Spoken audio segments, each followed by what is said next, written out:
ముందుగా ఒక లైక్ చేయండి, ఒక సబ్స్క్రైబ్ చేసుకోండి, అంతే. మీ నుంచి నాకు ఒక బూస్టింగ్, అంతే. ఎక్కువ ఏం అవసరం లేదు. మాకు ఒక లైక్, ఒక సబ్స్క్రైబ్ చేసుకోండి వీడియో చూస్తున్న వాళ్ళు. ఇక ఎవరు ఎలిమినేట్ అవ్వబోతున్నారా అంటే రమ్య గారు ఎలిమినేట్ అవ్వబోతున్నారు. ఎందుకురా అంటే నేను ఒక సాయంత్రం ఒక వీడియో అయితే చేశాను, వీళ్ళు డేంజర్లో ఉన్నారని.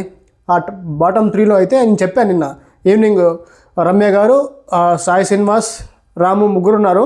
నేనేమని చెప్పానంటే ఈ రాము కానీ సాయి శ్రీనివాస్ కానీ ఎలిమినేట్ అవుతారని చెప్పారు. ఎందుకంటే రమ్య ఎందుకు ఎలిమినేట్ అవ్వదని చెప్పానంటే నేను కొంచెం ఛాన్సెస్ తక్కువనే అని చెప్పాను. ఎలిమినేట్ అవ్వని చెప్పలేదు, ఛాన్సెస్ తక్కువనే అని చెప్పాను. ఎందుకంటే తనుజాకు ఆపోజిట్కి వెళ్ళింది కదా అండి. సో తనుజాకు ఆపోజిట్కి వెళ్తే సో కొంతమంది ఎవరైనా తనుజ హేటర్స్ ఏమన్నా రమ్యకు ఓటింగ్ కొంచెం యాడ్ అవుతుంది అనుకున్నాము, కానీ ఆమె ఓటింగ్ యాడ్ అవ్వలేదు. సో ఆమెకు ఓటింగ్ పర్సెంట్ తక్కువ ఉంది. సో ఆ ప్రకారంగా చూస్తే ఆమె ఎలిమినేట్ అవ్వబోతుందని మనకు అర్థమవుతుంది. సో ఎలిమినేట్ అవ్వబోతుంది 99%.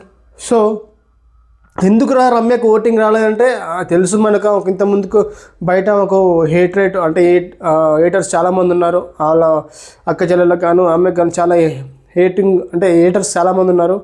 సో నేను అనుకున్నాను వీళ్ళ ఓటింగ్ కొంచెం ఉన్న తనుజ హేటర్స్ కానీ, తర్వాత ఈమెకున్న ఫాలోయింగర్స్ అని, ఈమెకు ఇన్స్టాగ్రామ్లో కానీ యూట్యూబ్లో కానీ చాలా ఫాలోవర్స్ ఉన్నారు. సో మేబీ ఆ 1%, 2% ఈమెకు ఓటింగ్ చేసే ఛాన్సెస్ ఉన్నాయి. సో ఈమె సేవ్ అయ్యే అవకాశాలు ఉన్నాయి. కానీ లేదు, అంతా ఉత్తదే డొల్ల అయిపోయింది రమ్యకు. ఏం చేస్తాం మరి. ఆమె వచ్చి రాగానే ఆమె కూడా కొంచెం నోరు వారేసుకున్నారు కళ్యాణ్ మీద అనిపించింది నాకు కూడా.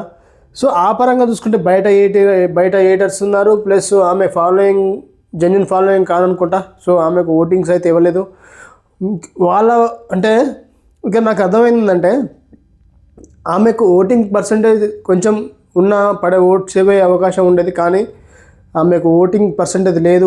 ఓటు అంటే ఏమంటారు, ఆమెకు ఫ్యాన్స్ కానీ ఫ్యాన్ ఫాలోయింగ్ కానీ లేకుండా పోయింది. తన ఆ హేటర్స్ హేటింగ్ అంతే, ఆమె నోటి దురుసు ప్రవర్తన వల్ల. సో మేబీ దానివల్ల ఆమెకు ఓటింగ్ తక్కువ వచ్చింది అనుకుంటా.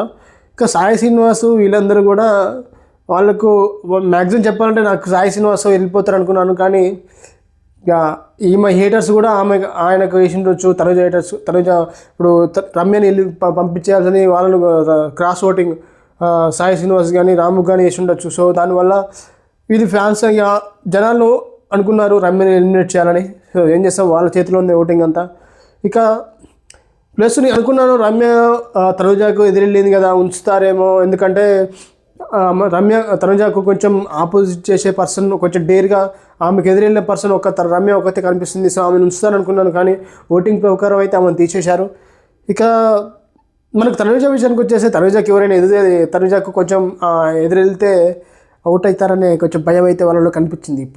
ఇప్పుడు రమ్య ఎలిమినేట్ అవుతే ఖచ్చితంగా సాయి శ్రీనివాస్ కానీ రాముకు కానీ అలా హౌస్లో ఉన్న వాళ్ళందరూ ఖచ్చితంగా అర్థమైపోద్ది. ఎందుకంటే అరే తనుజాకు ఆమె అపోజిట్ చేసింది కదా, తనుజాకి ఎదురెళ్ళింది కదా, తన నామినేషన్ టైంలో తనుజాతోటి ఇష్టం వచ్చేది మాట్లాడింది కదా, మేబీ తనుజ వల్ల ఆమె ఎలిమినేట్ అయిపోయింది. సో మన ఇప్పుడు నుంచి జాగ్రత్తగా ఉండాలని ఒక మైండ్ సెట్లో ఉంటారు. సో దానివల్ల ఏంటంటే తనుజాకు ఎదురెళ్ళే వ్యక్తి లేరు ఇక అనిపించింది నాకైతే. ఎందుకంటే తనుజాకి ఎదురెళ్ళిన అయేషా అవుటు, తనుజాకి ఎదురెళ్ళిన రమ్య అవుటు, ఇంకెవరున్నారు అలా అందరు సేఫ్ గేమ్ ఉన్నాడు. కళ్యాణ్ అయితే ఎదురెళ్ళాడు, ఇమాన్యుల్ ఎదురెళ్ళాడు, ఇక మిగతా వాళ్ళందరూ మాధురి కూడా ఎదురెళ్ళదు.